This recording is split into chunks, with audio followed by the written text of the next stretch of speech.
ज़िंदगी एक इम्तहान है और हम सब कमरा इम्तहान में हैं। पूरी दुनिया में 2 ही तरह के लोग हैं और 2 ही तरह के इम्तहान से गुज़र रहे हैं। एक वो लोग हैं जिन्हें अल्लाह ताला ने बहुत नेमतों से और आसाइशों से नवाज़ा है। वो उन्हें शुक्र के इम्तहान से गुज़ार रहे हैं, और एक वो लोग हैं जिन लोगों को इन नेमतों से महरूम रखा है या वो नेमतें दे के अल्लाह ताला ने वापस ले ली हैं, तो उनसे सब्र का इम्तहान लिया जा रहा है। अब शुक्र क्या है? हम समझते हैं कि हम अल्लाह पाक से ये कह दें कि अल्लाह पाक आपका बहुत बहुत शुक्रिया, तो हमने शुक्र अदा कर दिया या हम शुक्रगुज़ार बंदे बन गए। बिल्कुल भी नहीं, इसे सिर्फ़ लफ्ज़ी शुक्र कहते हैं। अमली शुक्र ये है कि अगर अल्लाह ताला ने हमें कोई इल्म दिया है, कोई हुनर दिया है, रिज़्क दिया है या कुछ और नेमतों से नवाज़ा है, उन सब को उनके साथ शेयर करना जिनके पास ये नहीं है, ये है अमली शुक्रगुज़ारी। और हमें अमली शुक्रगुज़ार बनना है। अल्लाह ताला को अमली शुक्रगुज़ारी चाहिए। और दूसरा है सब्र। अब सब्र क्या है कि अल्लाह ताला ने अगर हमें इन नेमतों से महरूम रखा है या हमसे ये नेमतें वापस ले ली हैं, तो दोनों सूरतों में अल्लाह ताला से कोई गिला ना करना, उसके बंदों से कोई गिला ना करना, या उसके बंदों को नेमतों के साथ देख के उनसे जलना नहीं, उनसे हसद नहीं करना, ये सब चीज़ें सब्र के ज़ुमरे में आती हैं।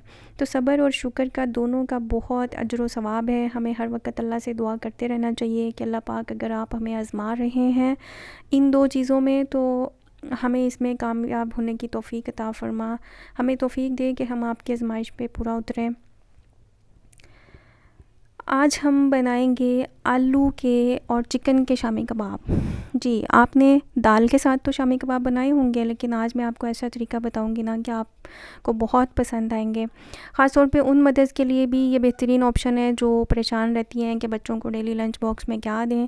तो वो इसे बना के एक बार फ्रीज़ कर लें, और जिस दिन इसको फ्राई करना होता है, रात में आप इसे डीप फ्रोस्ट होने के लिए रख दें और सुबह इसे फ्राई कर लें। इसे आप बग़ैर अंडा लगाए भी फ्राई कर सकते हैं। चलिए स्टार्ट करते हैं। बिस्मिल्लाहिर्रहमानिर्रहीम। मैंने 1 किलो आलू लिए हैं, उन्हें उबाल के छील लिया है। अब इसे मैशर के साथ अच्छी तरह से मैश कर लूँगी। इसे बहुत बारीक मैश करना है। इसमें जंक्स नहीं रहने चाहिए, क्योंकि अगर जंक्स रहेंगे ना तो फिर जब कबाब हम फ्राई करेंगे तो वो टूट भी सकते हैं, क्योंकि हमने इसमें और भी इंग्रेडिएंट्स डालने हैं। तो इसलिए इसको बहुत अच्छी तरह बारीक मैश करना है आपने। अगर आपके पास इस तरह का मैशर नहीं है ना, तो कोई बात नहीं, हावन-दस्ता तो हर घर में मौजूद होता है। हावन-दस्ता तो ख़ैर उर्दू का लफ्ज़ है, हम बहुत ही कम यूज़ करते हैं। हम पंजाबी घरों में उसको कूंडी डंडा कहते हैं। तो आप आराम से उसमें इसको मैश कर सकते हैं। 1 आलू डालें, उसको अच्छी तरह से कूंडी में उसको मैश करके और साथ बाउल रख लें, उसमें डालती जाएँ। इस तरीके से आप इसको मैश कर सकते हैं।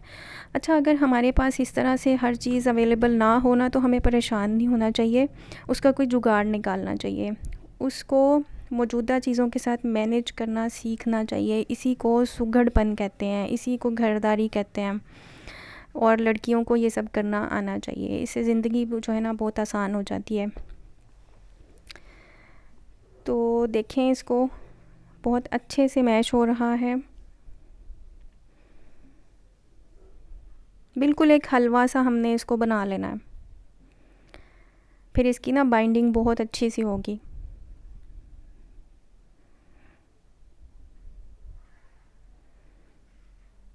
ये सारे आलू मैश हो गए हैं। अब इसमें बाकी इंग्रेडिएंट शामिल करते हैं।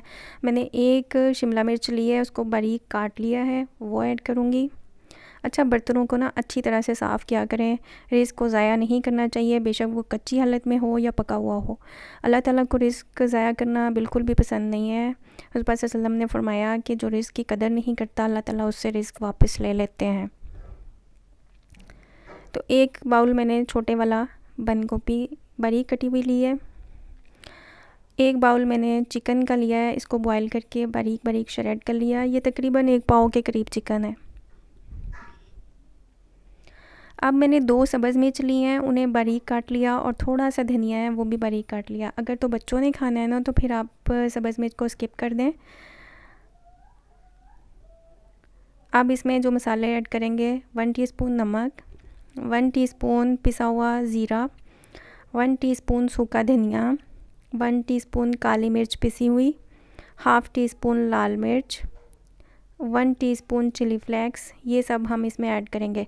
अच्छा, मैंने आपको मसाले ना कैमरे के करीब करके दिखाए हैं, हो सकता है आपको ज़्यादा क्वांटिटी लगे, लेकिन नहीं, ये मैंने मेजर करके इसमें ऐड किए हैं। अब इसमें मैं 1.5 टेबल स्पून कॉर्नफ्लोर डालूँगी। कॉर्नफ्लोर के बहुत सारे फ़ायदे होंगे। एक तो ये कि सब्ज़ियों का जितना भी मॉइस्चर है वो इस अपने अंदर एब्ज़ॉर्ब कर लेगा। दूसरा, इससे बाइंडिंग बहुत अच्छी होगी कबाब की। तीसरा ये कि अगर आप इसे अंडे के बगैर फ्राई करना चाहें ना, तो ये बहुत अच्छे से फ्राई हो जाएंगे और टूटेंगे भी नहीं। अब इन सारी सब्ज़ियों को अच्छी तरह से मिक्स करेंगे ताकि मसाले और सब्ज़ियां सारी और चिकन सब कुछ आपस में ना अच्छी तरह से मिक्स हो जाए।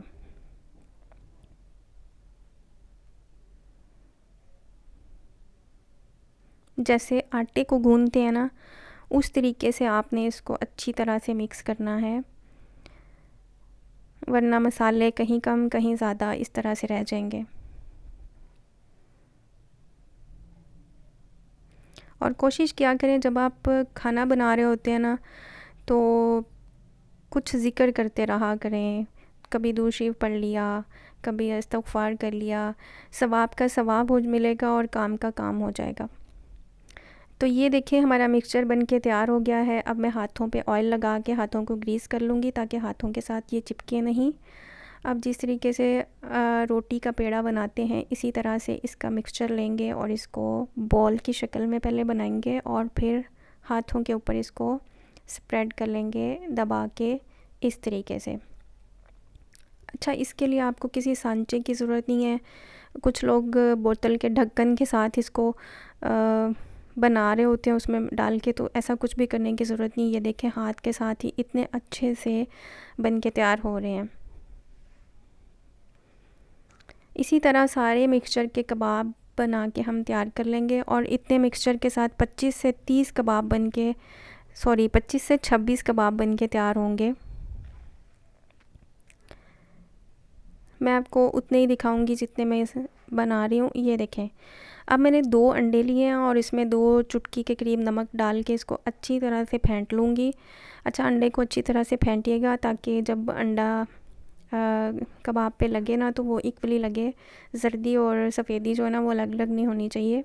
अगर तो बच्चों ने नहीं खाना तो इसमें काली मिर्च थोड़ी सी ऐड कर लें, इससे बहुत अच्छा फ्लेवर आएगा। और मैं इसे बहुत कम ऑयल में फ्राई करूँगी और इसे तवे पे फ्राई करूँगी। अब ये देखें, 1/4 कप मैंने ऑयल का लिया है, लेकिन थोड़ा सा मैं ऑयल और ऐड करूँगी ताकि ज़्यादा सारे कबाब इस पे डाल सकूँ, लेकिन डीप फ्राई नहीं, इसे शैलो फ्राई करूँगी। इससे क्या होगा कि जो ऑयल बच जाता है ना, वो फिर किसी काम नहीं आता। उसे हम जिस भी रेसिपी में डालते हैं, जिस भी सब्ज़ी में डालते हैं ना, उसका टेस्ट अच्छा नहीं बनता। तो कोशिश किया करें कम ऑयल में फ्राई करें। ऑयल वैसे भी हमारी सेहत के लिए बिल्कुल भी नहीं अच्छा, और फ्राई किया हुआ जो ऑयल है ना, वो किसी काम नहीं आता बाद में। अक्सर लोग यूज़ कर भी लेते हैं, लेकिन फिर वही बात के सब्ज़ी का टेस्ट ही सारा ख़राब हो जाता है। ये देखें, ये टोटल ऑयल है जो मैंने लिया है। मीडियम फ्लेम कर लिया है। इस पे अंडा लगा के कबाब डालती जाऊंगी, ये मैंने दिखाना भूल गई। ये देखें, इस तरीके से अंडे को डिप करेंगे और एक्स्ट्रा अंडा जितना भी है उसको हम गिरा देंगे और बाकी को उठा के ऑयल में डालते जाएंगे।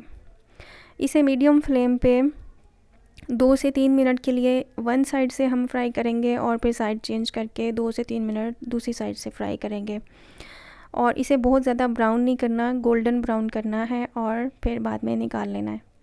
अच्छा, हम समझते हैं ना कि कुकिंग ऑयल जो है इसके कोई नुकसान नहीं है, घी के नुकसान है, तो ऐसा कुछ भी नहीं है। कुकिंग ऑयल भी हमारी सेहत के लिए बिल्कुल भी नहीं अच्छा। इसे 25 से 30 साल हो गए मार्केट में आए हुए, और तब से अब तक हर घर में जहाँ जहाँ ये कुकिंग ऑयल यूज़ होता है, हर घर में हर दूसरा बंदा जो है वो हाई ब्लड प्रेशर का पेशेंट बनता जा रहा है। उसका मेन रीज़न यही रिफ़ाइंड कुकिंग ऑयल है। लेकिन क्या करें कि इसके बगैर हमारा गुजारा भी नहीं है। अगर हम सरसों के ऑयल में खाना बनाएं तो उसके साथ हमारा टेस्ट ही डेवलप नहीं हुआ या तो बचपन से ही उस ऑयल को यूज़ करते तो फिर शायद हमारा टेस्ट बन चुका होता। क्योंकि उसको जितना भी हम उसकी स्मेल को ख़त्म कर लेना, हल्की सी स्मेल रह ही जाती है। उसमें 2 से 3 चीज़ें ही ऐसी हैं जो अच्छी बनती हैं, बाकी हर खाना उसमें अच्छा नहीं बनता। तो ये देखिए, इसकी मैं आपको दोनों साइडें दिखाती हूँ। दोनों साइडों से इक्वली गोल्डन ब्राउन कलर आया है। ये देखें दूसरी साइड इसकी। अब मैं इसे टिश्यू पेपर के ऊपर इसलिए रखूँगी कि इसका जितना भी ऊपर लगा हुआ ऑयल है ना, वो सारा निकल जाए और ये बिल्कुल ड्राई हो जाए। और अच्छा, ये जो इसमें कॉर्नफ्लोर मैंने ऐड किया है ना, उसका ये भी फ़ायदा है कि ऑयल जो है वो कबाब के अंदर नहीं जाएगा, बल्कि ऊपर ही थोड़ी सी लेयर लगेगी। तो इसी तरह सारे मैं टिश्यू पेपर के ऊपर पहले निकाल लूँगी और फिर मैं इन्हें प्लेट में शिफ्ट करूँगी। ये देखिए कितना खूबसूरत कलर आया है और कितने नीट बन के तैयार हुए हैं। अगर आपको मेरी रेसिपी पसंद आ रही है तो मेरे चैनल को सब्सक्राइब करके बेल आइकन को प्रेस कर लें, ताकि आपको मेरी हर आने वाली वीडियो का नोटिफिकेशन मिल सके। और लाइक और शेयर भी करके मेरी हौसला अफजाई कर दिया करें। अल्लाह ताला आप सबके लिए आसानियाँ पैदा फ़रमाएँ और आपको आसानियाँ तक़सीम करने की तौफ़ीक अता फ़रमाएँ। मिलूँगी मैं आपसे नेक्स्ट वीडियो में नेक्स्ट रेसिपी के साथ। तब तक के लिए अल्लाह हाफ़िज़।